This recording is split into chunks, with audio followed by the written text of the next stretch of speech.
The arid wilderness of the Great Sahara, 3,000 miles to the north, could hardly be in greater contrast. Yet here, in the 1950s, even more surprising evidence was found of early African history.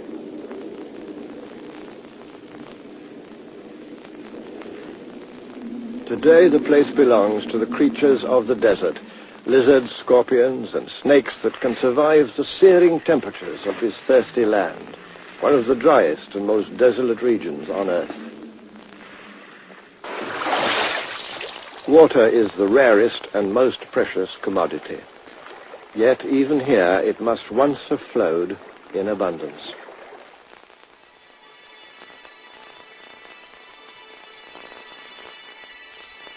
The revelation of these rock paintings in the Tassili Mountains of the Algerian Sahara just 30 years ago astonished the world.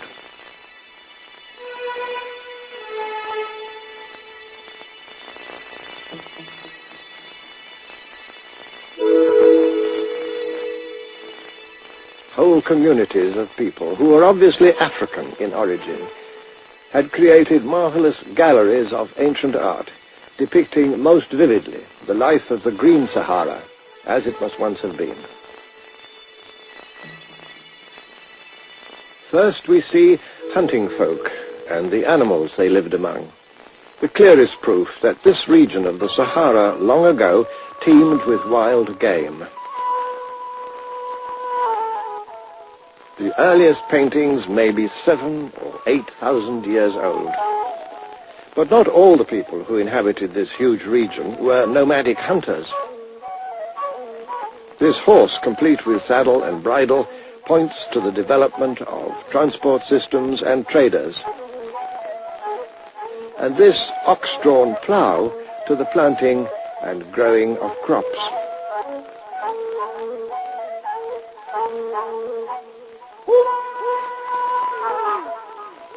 Whether for war or sport, elaborate chariots came into use, while the clothing of these people bears a striking resemblance to the tunics of ancient Egypt. The evidence of these paintings suggests a continuous community of peoples living right across the Sahara, from the Atlantic to the valley of the Nile.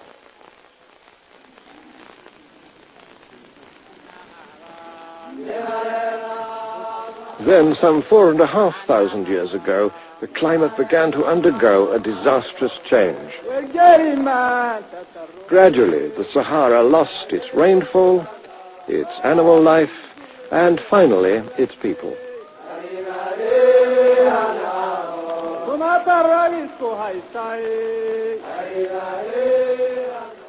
Abandoning their increasingly arid pastures, more and more people from the Sahara had to join their forerunners and follow the trails in search of a secure supply of water. Some headed for the tropical rainforests which lay to the south and west. Others moved east towards the valley of the River Nile. Fed by Africa's greatest lake, the Nile runs north for over 4,000 miles before reaching its outflow in the Mediterranean Sea.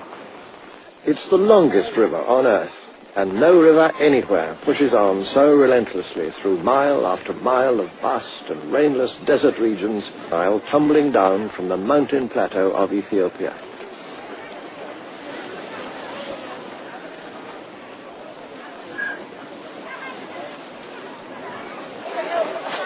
But the Nile is more than a great river.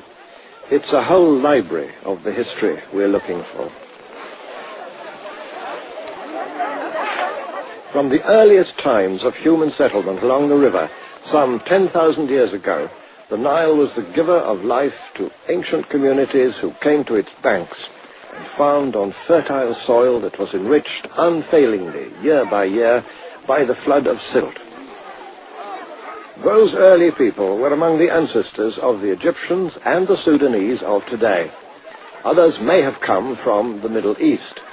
But the archaeological evidence combines to show that the main lines of incoming migration were from the southwest and the west. In other words, from the African communities of the Sahara.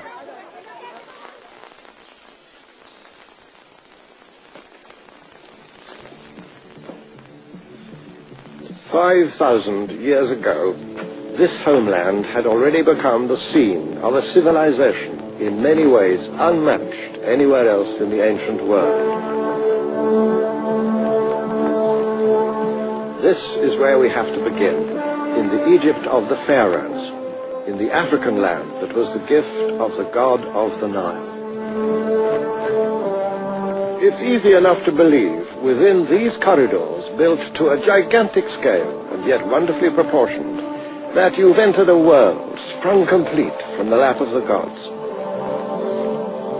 Egypt of the pharaohs was the greatest and the oldest and the most inventive of all the high civilizations of antiquity.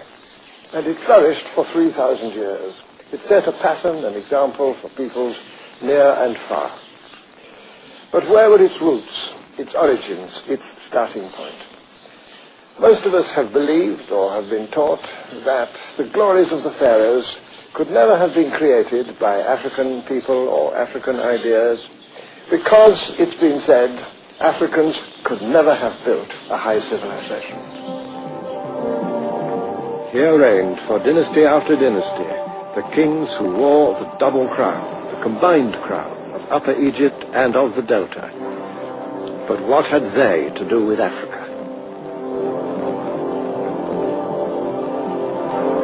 How could this grand hierarchy of gods and spirits have anything in common with the superstitious mumblings of the black peoples of inner Africa?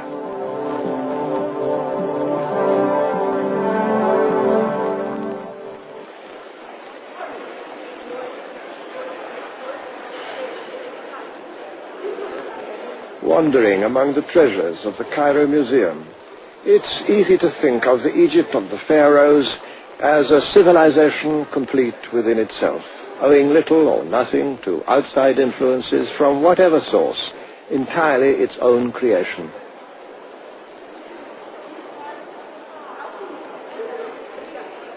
And I imagine that most visitors conclude, as they listen to their guides, that a statue such as this, of the young king Tutankhamun, may have turned very black in the course of centuries, but could not have been a black man in the first place.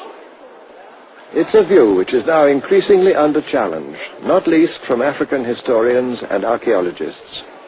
One of the more outspoken of these is Professor Cheikh Anta Diop of Senegal, who has made a special study of the origins of the people of ancient Egypt. Contemporains des Égyptiens et même des philosophes du XIXe siècle, voici dans le tombeau de Ramsès III, au XIIe siècle avant Jésus-Christ, les 4 races connues des Égyptiens représentées sur le même plan. Ici, vous avez l'Égyptien, le type générique de la race, en noir charbon, si je puis dire, avec toutes ses particularités ethniques.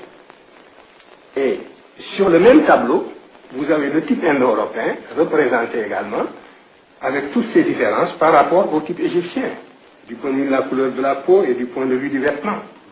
Et ici, vous avez les autres Africains qui habitaient à l'époque l'intérieur du continent, représentés de la même façon que les Égyptiens. That particular painting, however, is a rare exception, the only one, as far as I know, that so clearly makes the professor's point. For the most part, the ancient Egyptians had themselves portrayed as reddish pink, but of course they intermarried with Asians, and even more with other Africans. Many of their noble ladies were Nubians, and lovingly portrayed as such. This painting comes from the tomb of Hemaka, clearly a black lady, with a handmaiden behind her, just as surely white.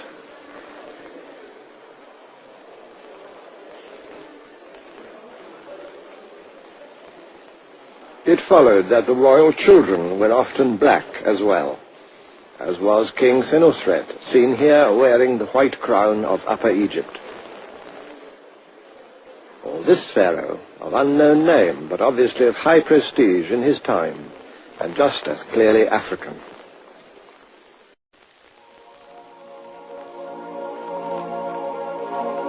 Elephantine Island in the Nile marked the border between Egypt and Nubia, and was a place of great sanctity in ancient times.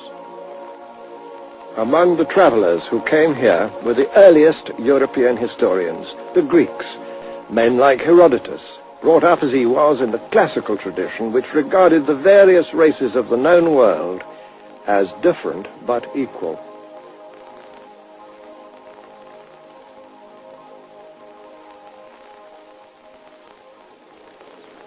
The Greeks knew Egypt well and firmly believed that the original Egyptians were black people who had come from the south to settle the land of the Nile. But Herodotus himself got no further than this. He was prevented by the first cataract from traveling further south. And so he never saw the huge temple which Ramesses II chose to build here at Abu Simbel, further south into inner Africa than any other great monument built by the pharaohs to celebrate their power. A few years ago, with immense ingenuity, the entire structure was lifted to a new site, above the artificial lake which has drowned all the sites of the most ancient kingdoms that flourished here in Nubia, even before the first of the pharaohs. But why should he have built this great temple so far to the south? Perhaps because his queen, Nefertari, was herself a Nubian. And also because these were the people of the south, whom he wanted to impress with evidence of the prisoners he'd taken in faraway Syria and Asia Minor.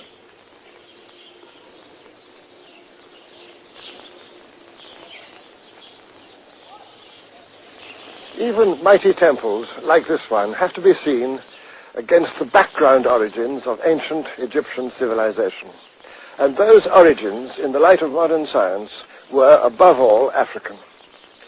No matter what ideas or customs the pharaohs may have found in the Asian lands they conquered, Egypt's beginnings were in the south, in this inner Africa, which the ancient Egyptians called the land of the gods, of the African gods whom they revered as their guardian spirits. The time came when Egyptian conquests ended. 400 years later, it was the turn of the kings of the south of Nubia, who now marched north to subdue the power of Egypt itself.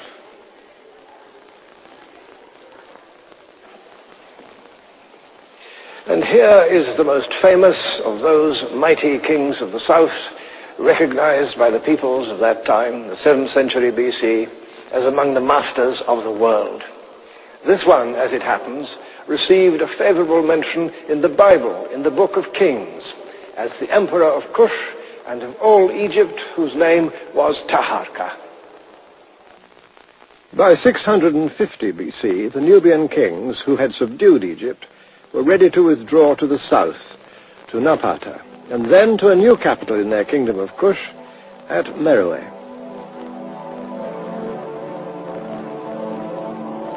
And there we must follow them if we are to understand the history of this inner Africa, which exercised so strong an early influence on ancient Egyptian civilization, and which later was to reflect that influence.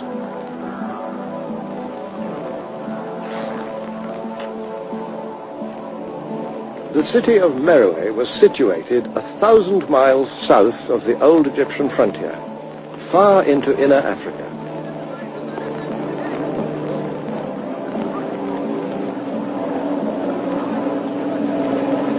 I never come here without a sense of wonder, for right ahead, in the midst of this pitiless desert, there stands one of Africa's great historical surprises.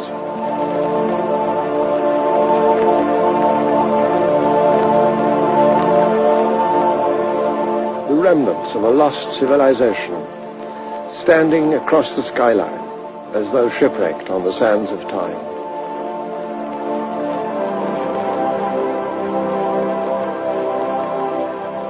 These are the pyramid tombs of the kings and queens of Meroe, who reigned and were buried here through more than 6 centuries.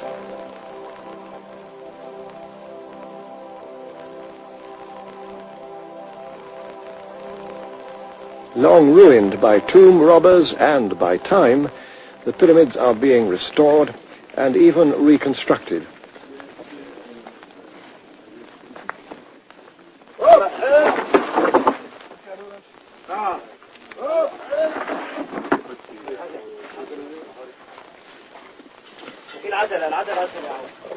Meroitic civilization still presents many puzzles. One is that the monarchs of Kush built their pyramid tombs long after such monuments had ceased to be raised in Egypt. Partly because the pyramids of Meroe are neither as old nor as massive as those of Egypt, it's been assumed that all this was a mere provincial copy of that greater civilization. In fact, it was far more than a copy. The similarities are there, but other aspects of Meroitic culture are found nowhere else. Another intriguing question is the relationship between the ancient people of Meroe, kings, queens, and citizens, and the modern Nubians who live in this region today.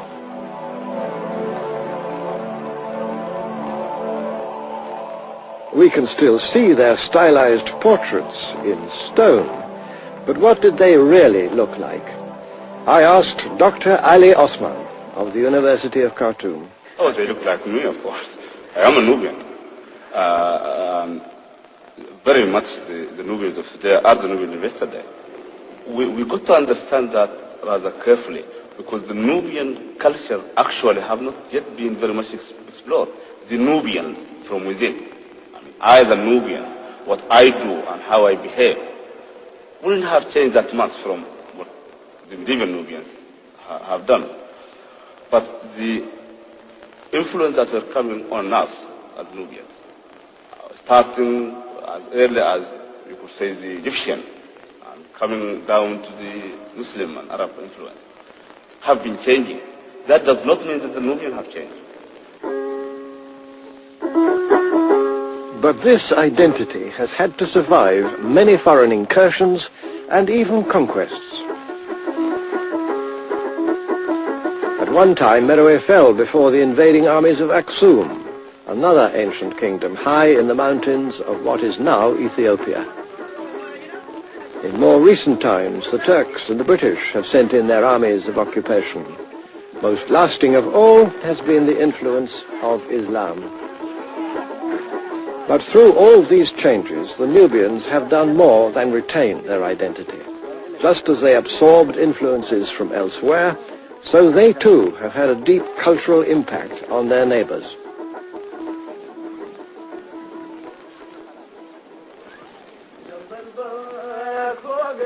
They build now as they've always built, in all probability just as the people of Meroe built, with an old effort-saving rhythm, constructing mud walls to defy the scorching heat of the Nubian summer.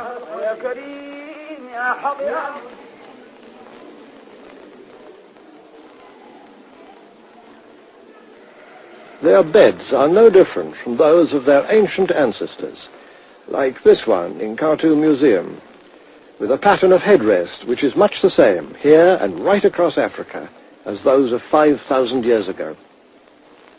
And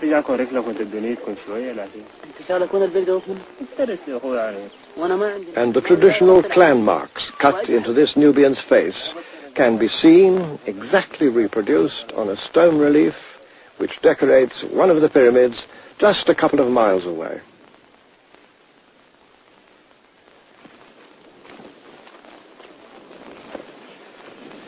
It's been said that Meroe was the Birmingham of ancient Africa.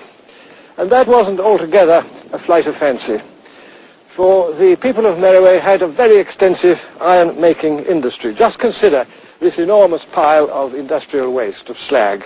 It proves that among the major activities of the people of this flourishing city was to smelt iron. And here is a bit of the residue. A few yards away stood the great temple of Ammon, Meroitic, although dedicated to a very Egyptian god. And somewhere in the sand, if I can find it, there's another remarkable fragment of inner African originality. Here it is, a stone inscribed with a fully operative script that was invented for the African language of Meroe in the 3rd or 2nd century BC. 23 signs for letters and a word divider. One of the earliest alphabetical ways of writing invented anywhere in the world, and still a puzzle for modern scholarship.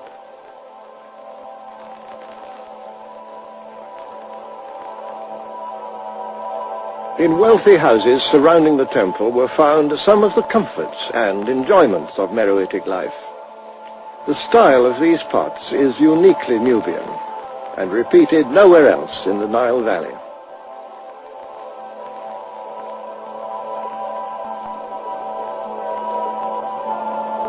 Half a day's journey from Meroe by modern transport, a little further into the sand and rock of the Butana Desert, there stands another complex of stone buildings, this time dedicated to the gods of Kush and not to the gods of Egypt. Nowadays, this place is called Musawarat.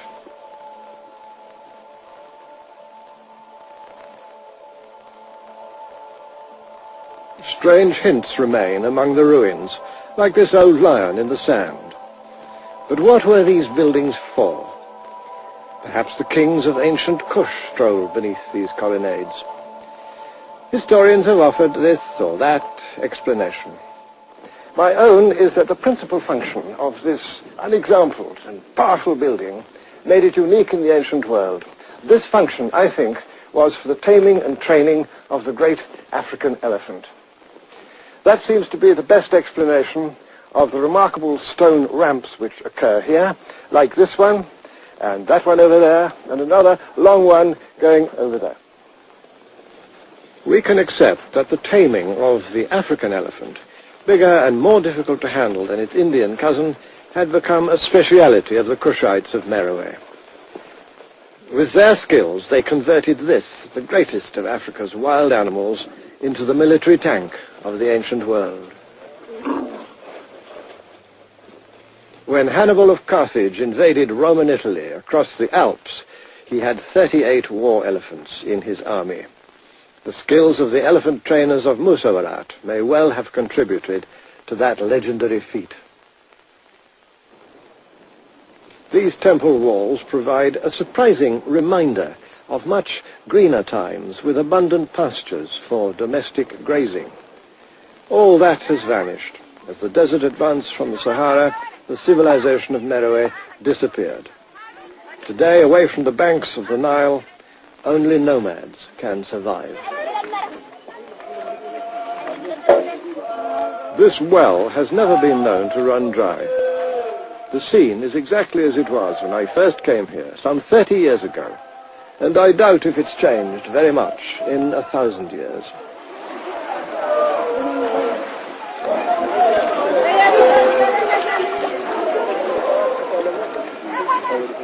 Proud and self-sufficient, these people seem untouched by the modern world. It's rare to see a single mass-produced item among their belongings, or anything made of plastic.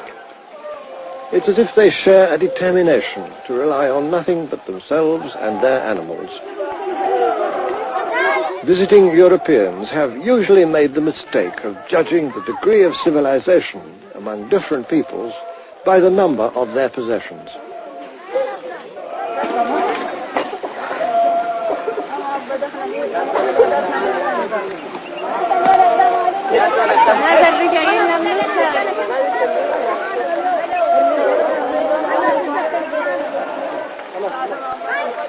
The ancient traditions of these nomads reach back to the very beginnings of history.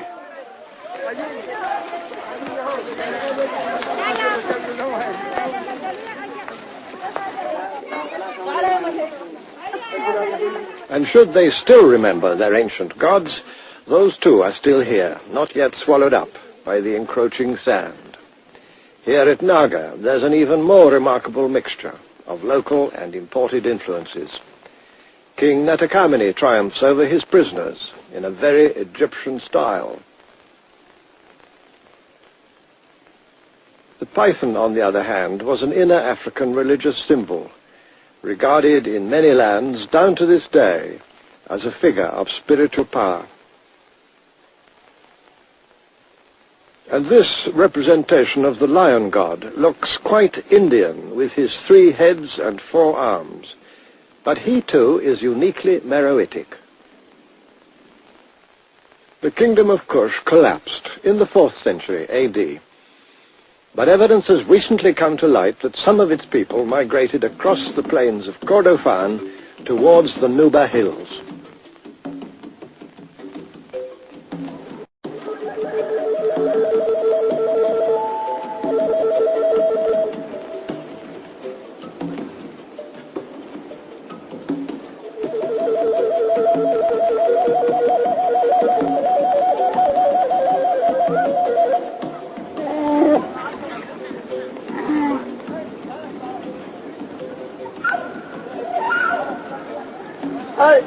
Less influenced by Islam than the Nubians along the Nile, the people of this region have become of considerable interest to historians because they may be closer in their way of life to the Nubians of old.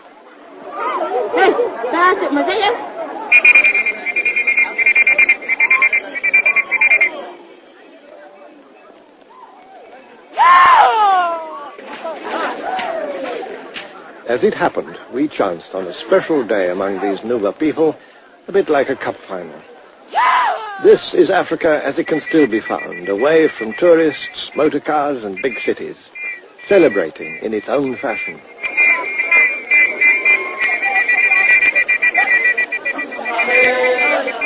A number of cultural links have been found to suggest that these people may well share a common heritage with distant ancestors who lived in the time of the kings and queens of Kush. Village teams, each wearing its own distinctive color, have gathered from a wide area to take part in one of the oldest of all sporting events, but also a passion among the Nuba, wrestling.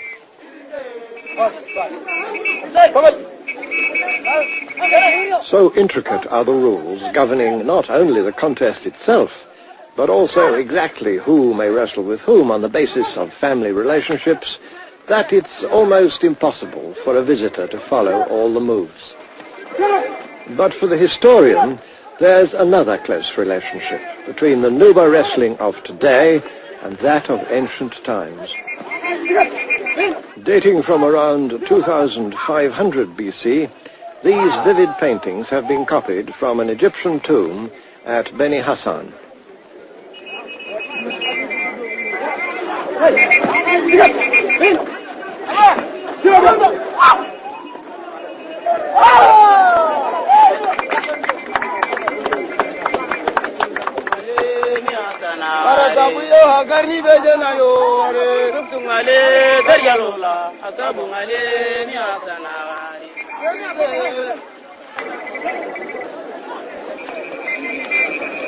Increasingly, it seems that these people can indeed trace their past back to civilizations in antiquity.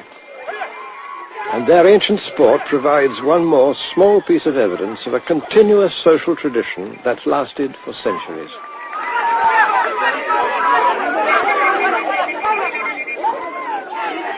Yet these are the very people whom the 19th century explorer Samuel Baker described as human nature in its crudest state, not to be compared with the noble character of the dog.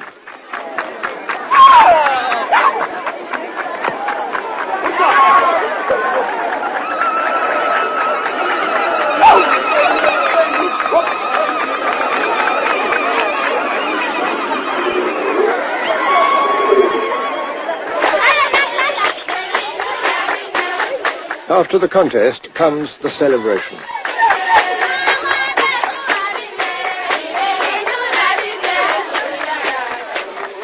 Some of these Nuba girls may well be Muslim, but it's no part of their tradition to hide their faces behind veils. They have a pride and place within society, in line with the customs of old Nubia, and even of Meroe itself, whose rulers were often women.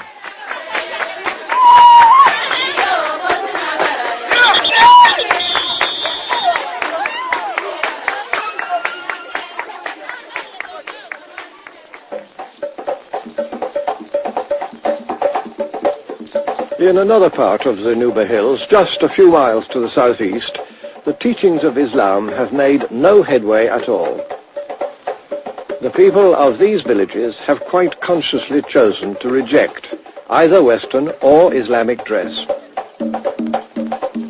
Free spirits under an African sky, young girls dance as much for their own pleasure as for the spectators, breathing life into these astonishingly similar images of Nubian dancing girls, performing for the pharaohs 5,000 years ago.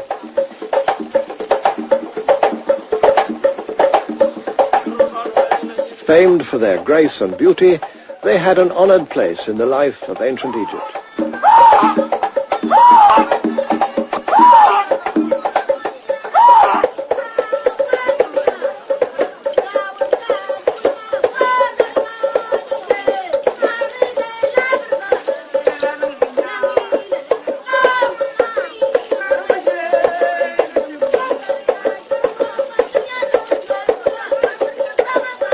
That the one should still be regarded as primitive and the other as part of the world's cultural heritage reflects on the ignorance and prejudice of the modern world. And not at all on them.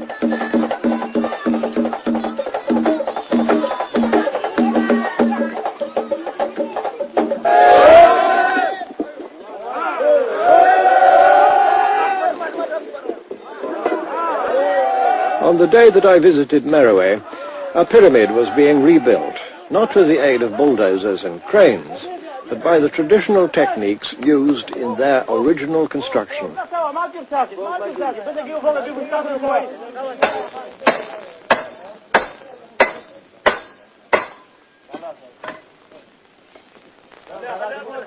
As each great shaft of masonry was hauled up the ramp and pushed into place, for me, the continuity of African history was brought directly alive.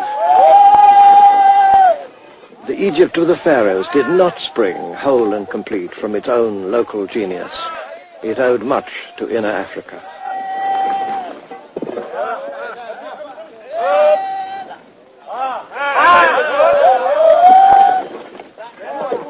In the years ahead, more evidence will surely come to light which will emphasize that it's to the whole of the Nile that we must look, and to lands lying far in the interior for the source and origin of these great civilizations that have flourished along its banks.